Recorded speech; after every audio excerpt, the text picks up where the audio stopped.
다 함께 사도신경 하심으로 2024년 3월 6일 수요일 온라인 아침 기도에 하나님께 올려드리겠습니다. 전능하사 천지를 만드신 하나님 아버지를 내가 믿사오며 그 외아들 우리 주 예수 그리스도를 믿사오니 이는 성령으로 잉태하사 동정녀 마리아에게 나시고 본디오 빌라도에게 고난을 받으사 십자가에 못 박혀 죽으시고 장사한 지 사흘 만에 죽은 자 가운데서 다시 살아나시며 하늘에 오르사 전능하신 하나님 우편에 앉아 계시다가 저리로서 산자와 죽은 자를 심판하러 오시리라. 성령을 믿사오며 거룩한 공예와 성도가 서로 교통하는 것과 죄를 사하여 주시는 것과 몸이 다시 사는 것과 영원히 사는 것을 믿사옵나이다. 아멘. 찬송가 496장 찬송하시겠습니다. 새벽부터 우리 사랑함으로써 저녁까지 씨를 뿌려봅시다. 열매 찾아 익어 곡식 거둘 때에 기쁨으로 돈을 거두리로다. 거두리로다. 거두리로다. 기쁨으로 돈을 거두리로다. 거두리로다. 거두리로다. 기쁨으로 돈을 거두리로다. 비가 오는 것과 바람 부는 것을 겁을 내지 말고 뿌려봅시다. 이를 맞춰놓고 곡식 거둘 때에 기쁨으로 단을 거두리로다. 거두리로다. 거두리로다. 기쁨으로 단을 거두리로다. 거두리로다. 거두리로다. 기쁨으로 단을 거두리로다. 씨를 뿌릴 때에 나지 아니할까. 연명하며 심히 애탈지라도 나중 예수께서 칭찬하시리니 기쁨으로 나를 거두리로다. 거두리로다. 거두리로다. 기쁨으로 나를 거두리로다. 거두리로다. 거두리로다. 기쁨으로 나를 거두리로다.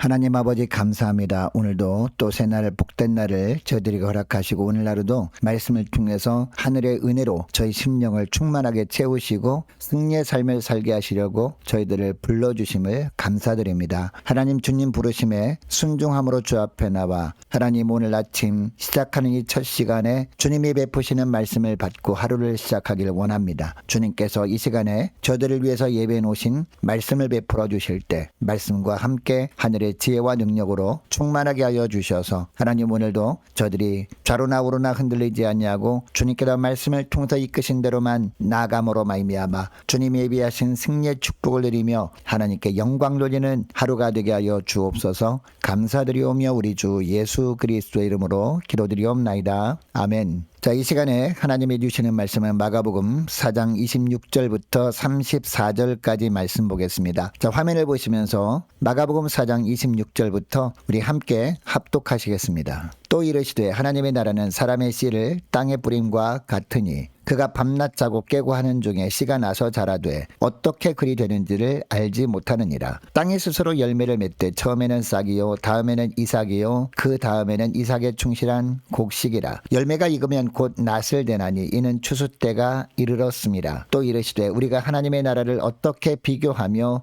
또 무슨 비유로 나타낼까. 겨자씨 하늘과 같으니 땅에 심길 때에는 땅 위의 모든 씨보다 작은 것이로되 심긴 후에는 자라서 모든 풀보다 커지며 들어 큰 가지를 내나니 공중의 새들이 그 그늘에 깃들일 만큼 되느니라. 예수께서 이러한 많은 비유로 그들을 알아들을 수 있는 대로 말씀을 가르치시되 비유가 아니면 말씀하지 아니하시고 다만 혼자 계실 때에 그 제자들에게 모든 것을 해석하시더라. 아멘. 자, 오늘 본문을 보면 계속해서 예수님은 하나님 나라 비유를 말씀하십니다. 자, 오늘 본문에서는 두 가지 비유를 말씀하시는데 자라나는 씨 그리고 겨자씨 비유입니다. 자, 26절 말씀해 보니까 어떤 농부가 땅에 씨를 뿌렸습니다. 그런데 이 농부는 씨 뿌린 이후에 어떻게 합니까? 그 씨가 잘 자라는지 옆에서 계속 지켜보지 않습니다. 씨를 뿌려놓고 집으로 돌아갑니다. 집에서 밤낮 자고 깨고 하는 중에 땅에 떨어진 씨는 계속 자라납니다. 여러분, 이때 농부가 한 일은 단지 씨를 뿌린 것밖에 없었습니다. 물론 간혹 물을 주기는 했을 겁니다. 그리고 주변의 잡초를 제거해 주기도 했을 겁니다. 그런데도 오늘 본문에 보니까 농부가 씨를 뿌려놓은 후에 밤낮 자고 깨고 하기만 한 것처럼 말씀하고 있습니다. 여러분, 이렇게 말씀하는 이유가 뭘까요? 강조점이 농부에게 있는 것이 아니라는 점을 부각시키는 겁니다. 왜냐하면 농부는 밤낮 자고 일어나는 일상 속에서 어떻게 씨가 자라게 되는지 알지 못하기 때문이죠. 하나님의 나라가 자라나는 것은 인간의 능력에 달려있는 것이 아니라 전적으로 하나님의 주권 아래에 있음을 드러내고 있는 겁니다. 물론 농부의 수고가 아무런 의미가 없다는 것은 아닙니다. 그러나 싹이 나서 자라고 열매를 맺는 것은 전적으로 씨, 즉 말씀을 주신 분이신 하나님께 달려있다는 겁니다. 그러니까 일단 씨가 뿌려진 후에는 씨에서 생명이 움트게 하는 것, 이것은 농부가 한 것이 아닙니다. 그 씨를 만드신 하나님이 하시는 것입니다. 싹이 납니다. 점점 자랍니다. 그리고 대가 생기고 그 대에서 가지가 나옵니다. 나중에는 그 가지에서 풍성한 수확을 기대하게 하는 곡식이 생기도록 하는 것, 이 모든 것들이 다 하나님의 행하시는 일이라는 겁니다.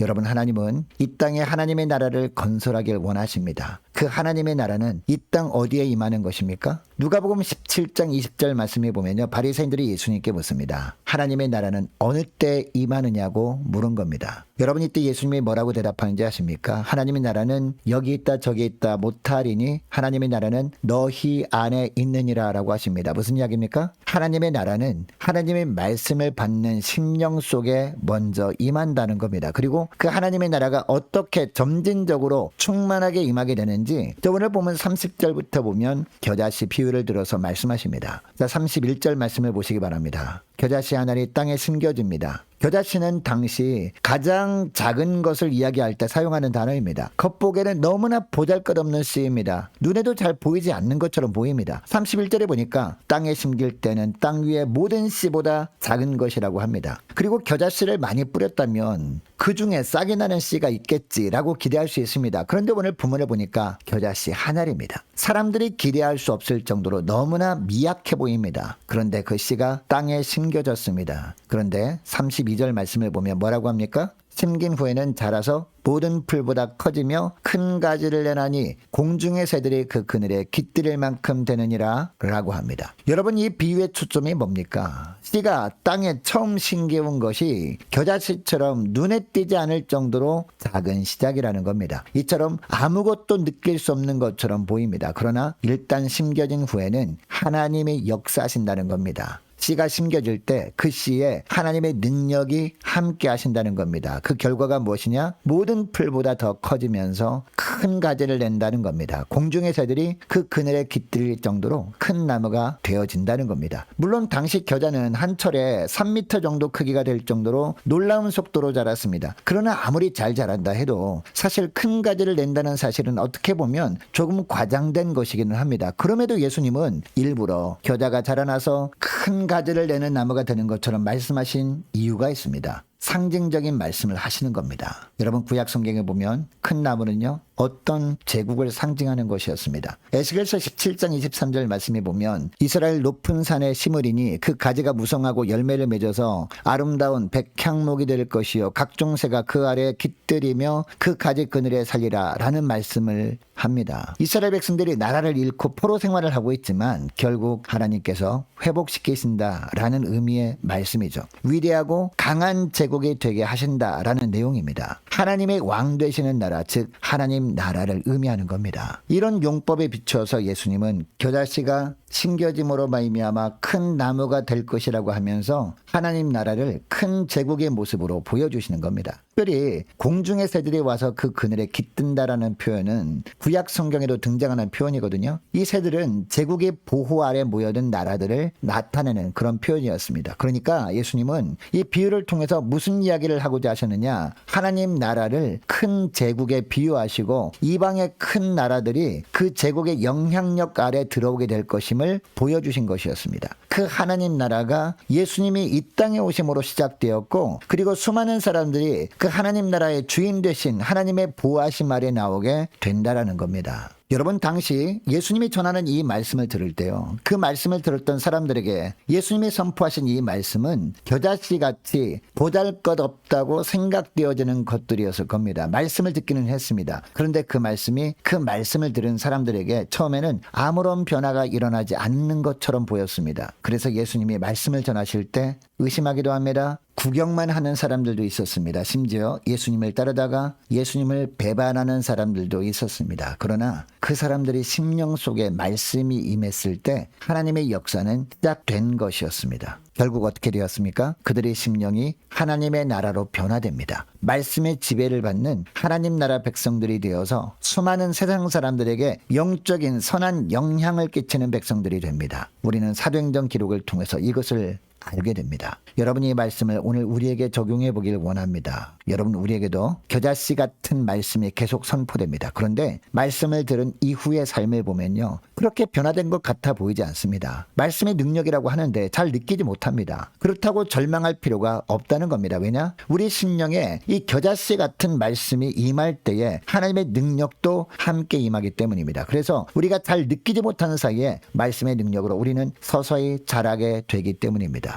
결국 어떻게 되느냐? 온전히 말씀의 지배를 받고 사는 하나님 나라의 삶을 살게 됩니다. 많은 이웃들에게 그늘이 되어주는 거룩한 삶을 살게 되어진다라는 겁니다. 여러분, 이것을 기억하시고 오늘 기도할 때 이렇게 기도했으면 좋겠습니다. 하나님의 말씀을 듣지만 변화되는 것이 느껴지지 않는다고 절망하지 않길 원합니다. 깨닫지 못하는 중에 들은 말씀을 통해서 하나님께서 저희들의 심령 속에 일하시고 계심을 기억하고 장차 저희들의 삶이 온전히 말씀의 지배를 받으며 사는 거룩한 하나님 나라로 변화되는 그날이 올 것을 확신하고 끝까지 인내하며 말씀을 더욱 사모하는 믿음으로 살게 하옵소서. 간절히 기도하는 이 새벽 될 수 있기를 축복합니다. 계속해서 기도하기를 원하는 것은 오늘 수요일입니다. 오늘 저녁에 있을 수요 예배를 위해서 함께 기도하기를 원하고, 우리 교회가 그리고 모든 성도들이, 모든 자녀들이 기도로 깨어있는 교회, 그리고 성도들, 자녀들 될 수 있도록 함께 기도하기를 원합니다. 주님이 맡겨주신 사역 잘 감당할 수 있는 모든 환경과 여건을 허락해달라고 함께 기도하기를 원하고, 유초동부 중고등부 청년부를 위해서 남녀 전도회와 각 구역을 위해서 함께 기도하기를 원하고, 또 많은 환우들이 있습니다. 환우들 위해서 기도해 주시기 바라고,